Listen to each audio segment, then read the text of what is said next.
अस्सलामुअलैकुम नाज़रीन, ARP news के साथ मैं हूं अनीसा ज़िया। पाकिस्तानी सियासत में काफ़ी दिलचस्प मोड़ आते रहते हैं कि जिनकी वजह से पाकिस्तानी सियासत ज़्यादा दिलचस्प हो जाती है और उसमें थोड़ा सा इंटरेस्ट बहाल हो जाता है। अभी रिसेंटली इमरान खान साहब के एक स्टेटमेंट जारी किया था उन्होंने कि अगर मैं सड़कों पर आ गया तो इन लोगों के लिए मैं ज़्यादा ख़तरनाक साबित हो सकता हूँ। यह बात उन्होंने क्यों कही थी, इसका पस मंज़र क्या है, आज हम इसी प्रोग्राम में यही सब डिस्कस करेंगे कि आखिर उनके ये कहने की क्या वजह बनी थी कि ये काफ़ी एग्रेसिव स्टेटमेंट था उनकी तरफ से हमारे जो प्राइम मिनिस्टर हैं इमरान खान साहब। तो बात जो है वो स्टार्ट होती है मियां मोहम्मद नवाज शरीफ की एक ताहयात जो नाअहली की दरख्वास्त है वहाँ से। सुप्रीम कोर्ट बार एसोसिएशन के एक नए सदर जो मुंतखब हुए हैं एहसन भून साहब, उन्होंने नवाज शरीफ की तरफ से एक दरख्वास्त दायर की थी जिसका मकसद ये था कि ये जो ताहयात नाअहली है उसको ख़त्म किया जाए। और ये जो दरख्वास्त है ये अभी recently supreme court of Pakistan की तरफ से मुस्तरद कर दी गई है और जो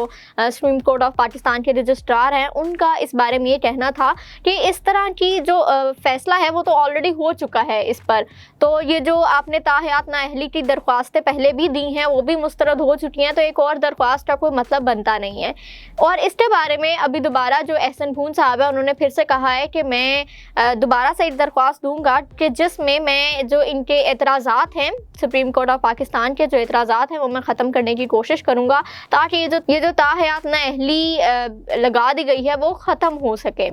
लेकिन एतराज़ात तो अगर आप सोचें तो एतराज़ात तो यही हैं कि ऑलरेडी आप दरख्वास्तें दे चुके हैं, वो मुस्तरद भी हो चुकी हैं, ये काबिल समात नहीं हैं, तो फिर दोबारा एक और दरख्वास्त के साथ वो इसी को चैलेंज कैसे कर सकते हैं। लेकिन खैर वो तो अब वो करके बताएंगे कि वो किस तरह से प्रूव कर पाएंगे, क्योंकि एतराज़ तो यही है कि जब फैसला हो चुका है तो आप एक और दरख्वास्त नहीं दे सकते।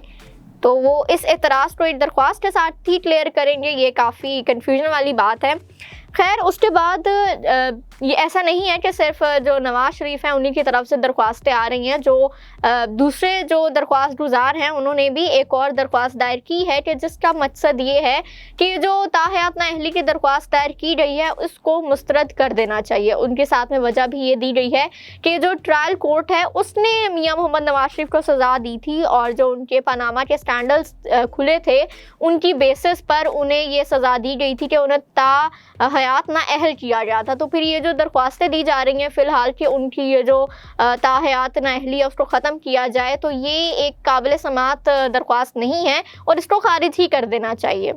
तो ये दोनों तरफा ऐसी बातें हो रही हैं फ़िलहाल सियासत में। और इसी के मुतल्लिक जो हमारे प्राइम मिनिस्टर हैं इमरान खान साहब, उन्होंने बहावलपुर में जो उन्होंने सेहत कार्ड की लॉन्चिंग सेरेमनी की है उसमें उन्होंने पहले तो सेहत कार्ड के काफ़ी फ़ायदे वगैरह बताए कि किस तरह से जो प्राइवेट हॉस्पिटल्स हैं उनमें भी गरीब का इलाज हो सकता है, क्योंकि जो हॉस्पिटल सिस्टम्स है उसको ठीक करना थोड़ा मुश्किल है। तो ये जो सेहत कार्ड है ये लोगों के लिए एक लाइसेंस है कि वो जो अमीरों के अस्पताल है उनमें भी जाकर अपना इलाज करा सकते हैं। तो उसके साथ साथ उन्होंने जो एसोसिएशन बार पर जो तनकीद की है उसमें उन्होंने ये कहा है कि अगर मियां मोहम्मद नवाज शरीफ के लिए कानून हमेशा चेंज करना ज़रूरी है कि अगर ये कानून बन चुका है ताहयात नाअहल हैं तो फिर अब दोबारा उनके लिए कानून दोबारा क्यों चेंज किया जाए। और दूसरी बात कि अगर यही बात है कि उनको रास्ते बार बार देते रहना है कि उनको पहले बाहर भेजना है फिर उनको वापस इस मकसद से बुलाना है कि आप दोबारा से एक बार फिर से करप्शन करें, तो फिर ये जो जेलें आपने इतनी भरी हुई हैं इनको भी खाली कर देते हैं, क्योंकि वो लोग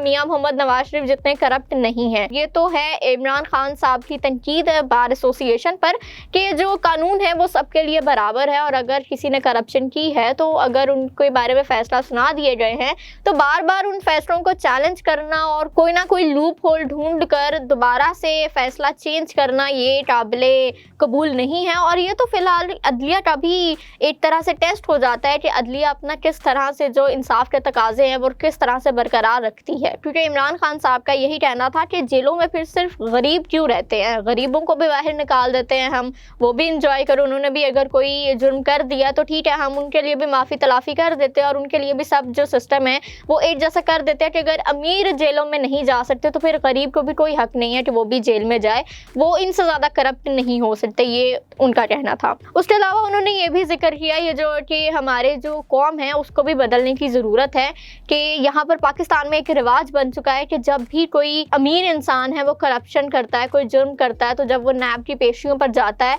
तो वो एक विक्ट्री साइन के साथ जाता है और लोग उस पर फूलों की बौछार करते हैं। तो ये भी जो पाकिस्तान का रिवाज है ये भी ख़त्म होना चाहिए कि इंसान अमीर हो गरीब हो, उसने अगर कोई जुर्म किया है तो उसको गिल्टी फील करना चाहिए, लेकिन हमारी आवाम उसी पर फूल फेंक कर उसको ये प्रूव कर देती है कि गिल्टी होने की कोई ज़रूरत नहीं है, आपके पास पैसा है, आपके पास सब कुछ है, तो आप पेशी से भुगतो और वापस आ जाओ, कोई इतनी बड़ी बात नहीं है। तो ये जो हमारा पाकिस्तान का रिवाज है इसको भी थोड़ा ठीक होने की ज़रूरत है। उसके साथ साथ एक अगर हम मियां मोहम्मद नवाज शरीफ की मेडिकल रिपोर्ट की बात करें जो कि रिसेंटली जारी की गई है, उनकी जो मेडिकल रिपोर्ट के डॉक्टर हैं जिन्होंने वो रिपोर्ट तैयार की है, उन्होंने ये कहा है कि इन माय ओपिनियन मियां मोहम्मद नवाज शरीफ को स्ट्रेस नहीं लेना चाहिए और स्ट्रेसफुल एनवायरनमेंट में वापस नहीं जाना चाहिए। मैं उनको कहूँगा कि वो ट्रैवलिंग भी ना करें, वो वापस पाकिस्तान ना जाएं और वो अपनी सेहत का बहुत ज़्यादा ख्याल रखें, क्योंकि उनकी जो मिसेस की डेथ के बाद उनकी सेहत ज़्यादा ख़राब हुई है, वो ज़्यादा स्ट्रेस में आए हैं, वो एक दबाव का शिकार है। और मैं उन्हें ये भी सजेस्ट करूँगा कि वो एंजियोग्राफी भी ज़रूर कराएं और अपने आप को ज़रा सेफ इन्वायरमेंट में रखें कि जहाँ पर उन्हें किसी किस्म की कोई परेशानी ना हो। ये सब कुछ लिखा हुआ था उनकी मेडिकल रिपोर्ट में। अब इस मेडिकल रिपोर्ट को भी जज किया जा रहा है कि इस तरह से मेडिकल रिपोर्ट नहीं होती है। जो मेडिकल रिपोर्ट होती है उसमें तो प्रूफ किया जाता है कि पेशेंट की हिस्ट्री क्या है। अगर सपोज दिल का मसला है तो दिल में क्या इशू है, कोई वॉल बंद है, कोई आर्टरी में कोई इशू है, क्या मसला है, वो डिफाइन किया जाता है, बल्कि प्रूफ किया जाता है, उसको वेरीफाई किया जाता है। उनके जो लेबॉर्ट्री टेस्ट हैं वो साथ अटैच किए जाते हैं, कोई 30-35 साथ में टेस्ट अटैच किए जाते हैं, जो भी पेशेंट की हिस्ट्री हो। तो जो पेशेंट की रिपोर्ट होती है, मेडिकल रिपोर्ट होती है, वो ओपिनियन नहीं होता, वो मेडिकल रिपोर्ट होती है। उसमें पेशेंट की हिस्ट्री के बारे में बताया जाता है, पेशेंट की प्रेजेंट कंडीशन के बारे में बताया जाता है, उसकी सारी मेडिकेशंस बताई जाती हैं और उसके साथ जो सारे जो भी बात कही जाती है उसमें कि पेशेंट को ये मसला है उसको प्रूव भी किया जाता है। अब अगर जैसे इन्होंने अपनी मेडिकल रिपोर्ट में कहा कि मैं सजेस्ट करूंगा कि मियां मोहम्मद नवाज शरीफ अपनी एंजियोग्राफी करा लें और वो लंदन में ही रहें फ़िलहाल,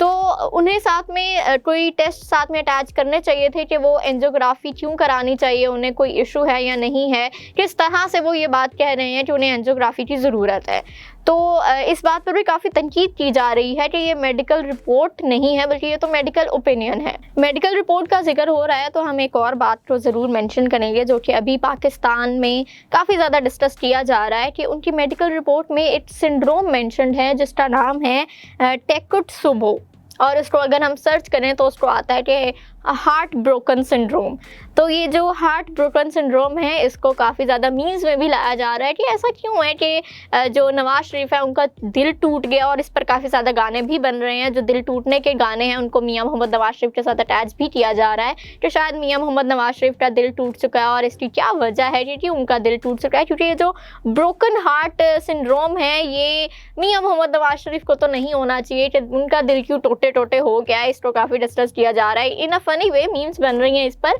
तो अगर ये सिंड्रोम जो मेंशन किया गया है कि मियां मोहम्मद नवाज शरीफ को ये सिंड्रोम हो चुका है, उसको इस तरह से कहा जा रहा है कि पाकिस्तानी सियासत में उसको इस तरह से डिस्कस किया जा रहा है कि सियासत में जो है वो दिल टूटते रहते हैं, लेकिन वो जो दिल टूटते हैं तो वो इसी तरह जुड़ सकते हैं कि जब उन्हें कुर्सी वापस मिले तो वो जुड़ जाते हैं। तो इस पर भी काफ़ी उन्हें तनकीद का सामना है, ब्रोकन हार्ट सिंड्रोम पर भी। हम तो यही अपने प्रोग्राम का इख्तिताम करते हुए हम यही कहेंगे कि अल्लाह करे कि मियां मोहम्मद नवाज शरीफ जल्द सेहतयाब हो जाएं और वो पाकिस्तान आएँ, वो पाकिस्तान आकर अपने केसेस को फेस करें, जो भी इल्ज़ामात हैं उनको फेस करें, उनको प्रूफ करें कि वो गिल्टी नहीं हैं और ये जो इल्ज़ामात हैं ये गलत हैं, और जल्द अज जल्द सुरखरू हो जाएं। क्योंकि वहाँ बैठकर सिर्फ अगर वो रिपोर्ट्स पे रिपोर्ट्स बनाते जाएंगे तो उसका कोई फ़ायदा नहीं होगा, क्योंकि उन्हें कभी ना कभी पाकिस्तान वापस आकर फेस करना ही है। और पिछले दिनों काफ़ी हमने शोर सुना था कि मियां मोहम्मद नवाज शरीफ वापस आ रहे हैं, उनकी इस्टेब्लिशमेंट के साथ डील हो चुकी है और जो नेक्स्ट हुकूमत है वो भी मियां मोहम्मद नवाज शरीफ की होने वाली है।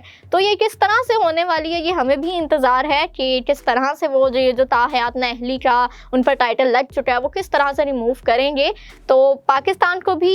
काफ़ी इंतज़ार है इस बात का, हमारी कौम को भी है, और उनके जो स्पेशली उनके जो बिलव्ड वंस हैं और जो उनको सपोर्ट करते हैं उनको तो सबसे ज़्यादा ही इंतज़ार है इस बात का। इसी के साथ मुझे दीजिए इजाज़त, अल्लाह हाफ़िज़।